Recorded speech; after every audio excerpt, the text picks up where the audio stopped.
मित्रों नमस्कार। मैं राज ज्योतिष गुरु फिर से हाजिर हूँ आप लोगों की सेवा में। और जैसा कि आप जानते हैं कि भृगु नंदी नाड़ी ज्योतिष पर हमारी एक सीरीज़ चल रही है, जिसमें आज से पहले 21 वीडियोस यूट्यूब पर मैं बनाकर पब्लिश कर चुका हूँ। और ये उसी सीरीज़ में मेरा नेक्स्ट यानी 22nd वीडियो होगा। मित्रों, मेरी ये कोशिश है कि मेरे जो भी भाई बहन भृगु नंदी नाड़ी के बारे में जानना चाहते हैं, सीखना चाहते हैं, जो किताब से नहीं समझ पा रहे, उन्हें इन वीडियो से कुछ ना कुछ ज्ञान की प्राप्ति हो। ये मेरी पूरी कोशिश है। मुझे नहीं पता कि मैं इस कोशिश में कितना कामयाब हो पा रहा हूँ या कितना कामयाब नहीं हो पा रहा। ये तो जब आप मुझे कमेंट करेंगे, मैसेज करेंगे, तभी मुझे इस चीज़ का पता लगेगा। और मैंने सोच रखा है कि मैं भृगु नंदी नाड़ी पर कम से कम 100 वीडियोस अपलोड करने की पूरी कोशिश करूंगा, और जिसमें मैं कई टॉपिक्स इसके अंदर मैं कवर कर पाऊँ। इसलिए अगर आपने मेरा चैनल अब तक सब्सक्राइब नहीं किया है तो इसे सब्सक्राइब कर लीजिए, ताकि कोई वीडियोस जो है छूट ना पाए।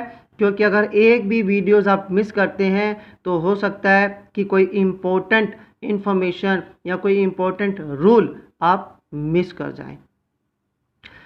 चलिए हम शुरू करते हैं। देखिए, आप स्क्रीन पर एक हॉरोस्कोप देख पा रहे हैं। मैं थोड़ा और क्लोज लाकर आपको दिखाता हूं। मित्रों, कई मेरे व्यूअर्स हैं, उन्होंने रिक्वेस्ट की है कि आप हिंदी के साथ इंग्लिश बोलें। कई व्यूअर्स रिक्वेस्ट कर रहे हैं कि आप हिंदी में बोलें, और कई कह रहे हैं कि आप अगर और इंग्लिश में कर पाएँ तो जो नॉन हिंदी व्यूअर्स जो मेरे मित्र हैं उन्हें समझ में आएगी। एक्चुअली अब मैं हिंदी में बोलूँ या इंग्लिश में बोलूँ, इसलिए मैं कोशिश करता हूँ कि मैं हिंदी और इंग्लिश दोनों ही लैंग्वेज को साथ रख पाऊँ। इसलिए जो हिंदी जानते हैं उनको भी समझ में आए, और जो हिंदी नहीं जानते, मेरे जो नॉन हिंदी लैंग्वेज व्यूअर्स जो उन्हें भी इस चीज़ का या इस होरोस्कोप का या इस एस्ट्रोलॉजी का ज्ञान हो पाए। मैं दोनों तरफ से कोशिश करता हूँ कि मैं दोनों ही तरीके से अपनी बात को समझा पाऊँ। चलिए, आप देख रहे हैं कि there is a horoscope in the screen पर एक होरोस्कोप नज़र आ रहा है। मैं आपको बता दूं, अगर आप नहीं समझ पा रहे, मैं बार बार कह रहा हूं कि ये जो हाउसेज होते हैं ये फिक्स्ड होते हैं, सिर्फ प्लैनेट्स मूव करते हैं। We don't consider ascendant in this astrology. हम इस एस्ट्रोलॉजी में लगन को कंसिडर नहीं करते। मेल कुंडली में हमारे लिए जुपिटर ही महत्वपूर्ण होता है, और फीमेल कुंडली में हम वीनस से ही उसकी स्टडी करते हैं। We only consider the relations between the planets. हम यहाँ पर ग्रहों की दृष्टि नहीं देखते, हम यहाँ पे महादशा, दशांतर दशा नहीं देखते, हम यहाँ पे लगन नहीं देखते। We only consider the relations between the planets either in the horoscope और इन द ट्रांजिट्स। अब आप देखें, there is a Mercury and Venus. Budh और शुक्र जो है मेष राशि में बैठे हैं। सन, मार्स एंड राहु, जिसे ड्रैगन हेड भी कहा जाता है, it is in the Taurus sign.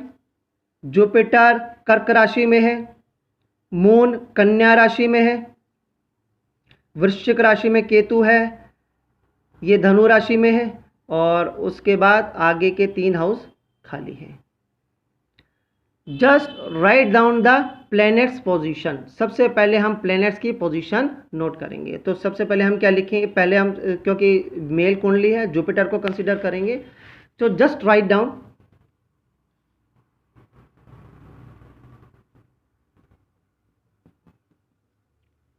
Jupiter is in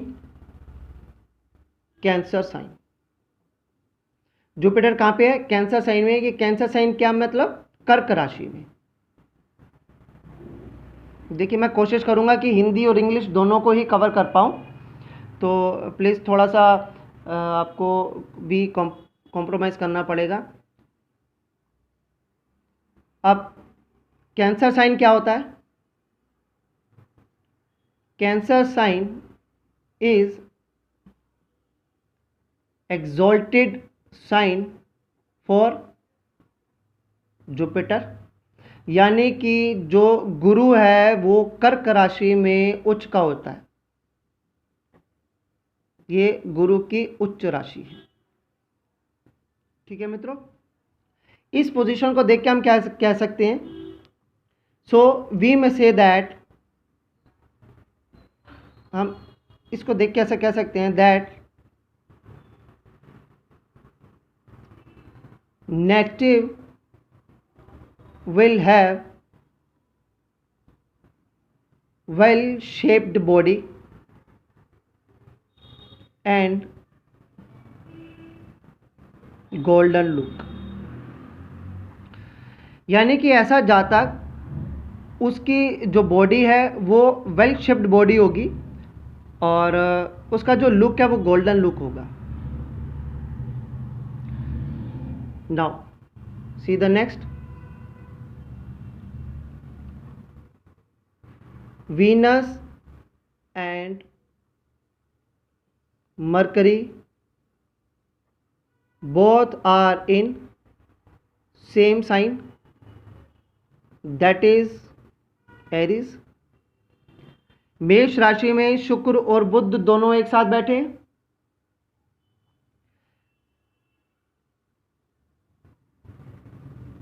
Mars is in Taurus sign, जो मंगल है वो वृषभ राशि में है। Venus is in Aries sign, जो शुक्र है वो मेष राशि में है। It means there is exchange between Mars and Venus.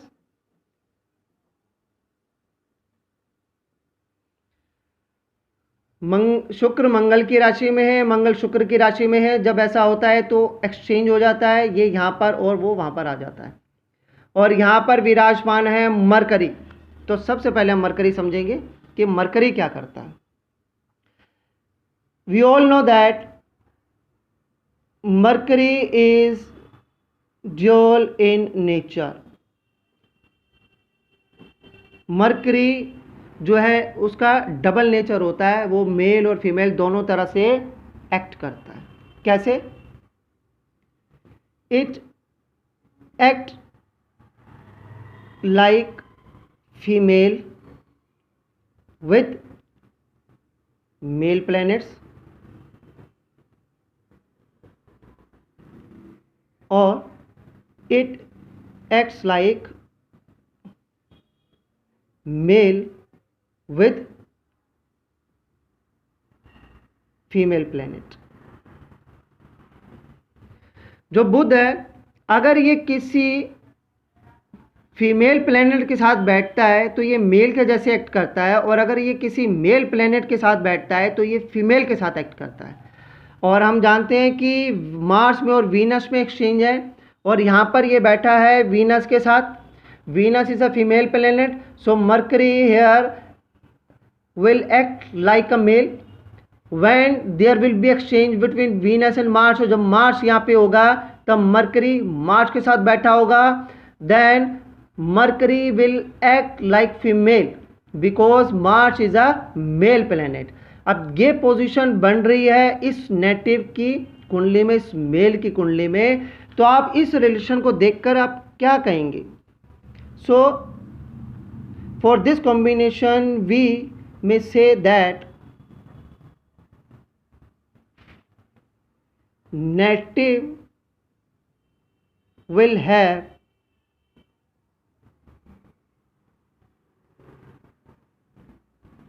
physical relations with many women, यानी कि ऐसे जातक की बहुत सारी स्त्रियों के साथ शारीरिक संबंध हो सकते हैं।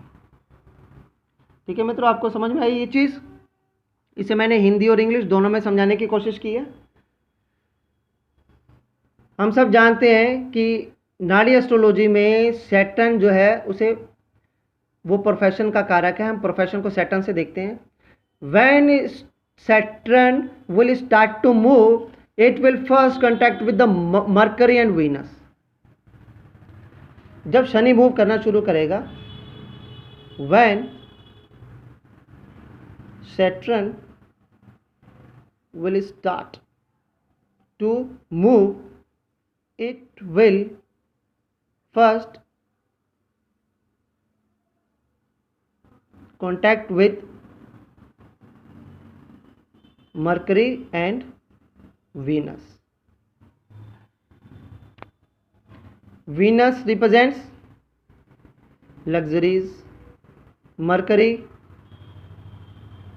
ये आप कह सकते हैं कि डीलर्स एक्सेट्रा।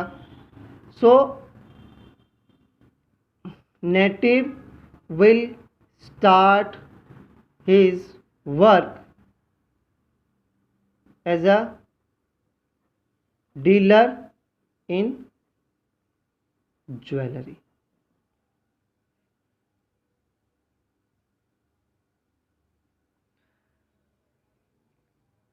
इस तरह से देख के आप किसी भी कुंडली के बारे में आप अंदाज़ा लगा सकते हैं कि किस तरह से हम इस होरोस्कोप को पढ़ने की कोशिश करें। चलिए अब मैं आपको थोड़ा सा और आगे बता दूं। देखिए जुपिटर यहाँ पे है। जुपिटर एक राउंड कंप्लीट करने में 12 वर्ष लेगा। ठीक है जी। अब यहाँ से जब जुपिटर शुरू होगा, जब इस बच्चे का जन्म होगा, इस नेटिव का जन्म होगा, Jupiter will start to move from this to this, और इस तरह से मूव करते हुए जब वो यहाँ पे पहुँचेगा 12 साल कंप्लीट हो चुके होंगे। Now the first round of Jupiter.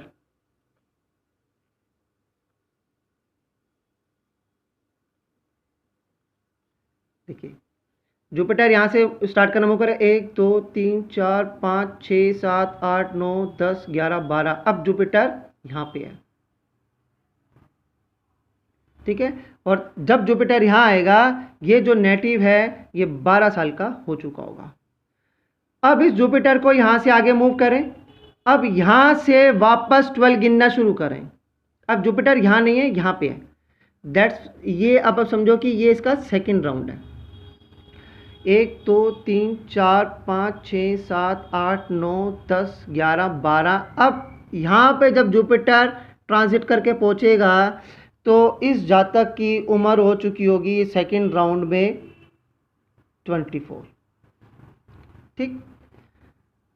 अब जातक सेकंड राउंड में यहाँ था। अब ये जुपिटर का थर्ड राउंड शुरू होगा। यहाँ से काउंट कीजिए आप 1 2 3 4 5 6 7 8 9 10 11 12। अब यहाँ पर जुपिटर का ट्रांजिट खत्म होगा और अब जुपिटर यहाँ से मूव करेगा। That is the fourth round. जब जुपिटर यहाँ से मूव करेगा, देखिए ये इसके 24 से 36 इयर्स का अब ये नेटिव हो चुका है। जब जुपिटर अपने फोर्थ राउंड में यहाँ पर होगा 1 2 3 4 5 6 7 8 9 10 11 12 ट्रांजिट में जुपिटर यहाँ फिनिश होगा। ठीक है। अब ये जो फोर्थ जो राउंड होगा जुपिटर का वो होगा 36 to 48। 36 to 48 में जब अपने फोर्थ राउंड में चल रहा होगा जुपिटर, तो आप यहां से काउंट करें 1 2 3 4 5 6 7 और 8। तब ये जो युति है सन मरकरी और राहु की, ये जुपिटर से 8th हाउस में होगी। और 8th हाउस क्या होता है? परेशानियों का, दिक्कतों का। व्हाट 8th हाउस क्या रिप्रेजेंट करता है? 8th house represents distress, problems. ठीक है। और 8th हाउस में इस समय क्या बैठा है? सन, मार्स एंड राहु। और राहु इन दोनों का एनिमी है, यानी कि परस्पर विरोधी ग्रह जो है 8th हाउस में बैठे हैं। तो जब इस नेटिव की उम्र, जब ये नेटिव 36 से 48 साल के बीच में होगा तो ये क्या फेस करेगा? हम कह सकते हैं कि he will face most difficult time at the fourth round of Jupiter. यानी कि जुपिटर जब फोर्थ राउंड होगा तो इसके लिए बहुत ही मुश्किल समय इस जातक के लिए होगा। इस जातक को बहुत सी परेशानियों का, बहुत सी दिक्कतों का जो है सामना करना पड़ सकता है। मित्रों, कैसी लगी आपको ये वीडियो? मुझे आप ज़रूर बताइएगा। जो कमेंट कर सकते हैं कमेंट करके बताइएगा, जो मुझे सीधा व्हाट्सअप करते हैं वो मुझे व्हाट्सअप पे बता सकते हैं। चलिए, अगली बार फिर एक नई जानकारी के साथ मैं आप लोगों के बीच में हाजिर होऊंगा। तब तक के लिए मुझे आज्ञा दीजिए। जय माता दी।